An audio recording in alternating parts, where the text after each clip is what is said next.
Sometimes, like, I'll come into the day and I don't have an appointment for the day. And if I don't have an appointment, I feel like I'm not carrying my own weight. So at that point, I come in and I'm hunting. I'm like, I'm going to find a same day. We call it a same day. You find somebody and you set an appointment, and then you actually sit down with them, and now they turn into an interview.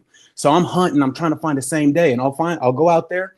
I mean, it didn't always work. Don't get me wrong, but a lot of the times, if I didn't have something, I was going to find something. So when you find that same day, you don't have that preparation time. Like, okay, well, how do I want to approach this kid? He seemed like he was into these types of things, because when we set that appointment, we're supposed to ask some questions, that gives us a little bit of information about what that kid is, what kind of interests does he have, what kind of family does he come from, that way we can ask the right questions when we sit down with them. But you don't always have time to do all of those things. Yep. And I remember one time I brought a guy into the office, and I was already, aside from this appointment that I was having, I was already stressed out because hey, a little bit of shots fired, but you didn't have a contract.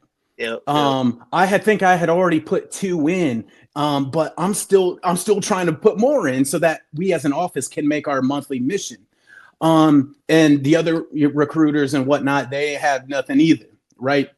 So I remember I'm sitting there, I bring this kid into the office and I'm interviewing him. I'm like, I'm gonna have this kid say, yes, I want to be a Marine today. He didn't wake up thinking nothing about the military, but he going to bed knowing he about to become a Marine. Right. Absolutely. That's the only prep I had.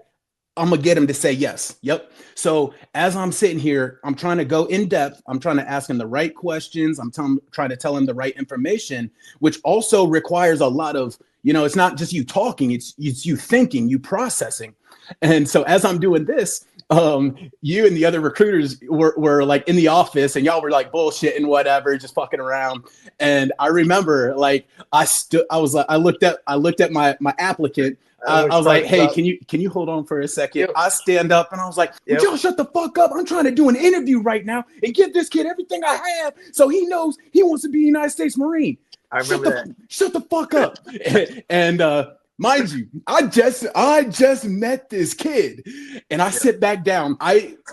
First of all, I actually was mad at that time because I believe that's I'm in the moment. Yep. But I didn't mean to like offend anybody or anything like that. But when I get in the moment and I get mad, my hands start getting shaky and I got to take a couple deep breaths and calm myself back down. So I popped up, I screamed like that right in front of my kid. I sit back down and I'm like,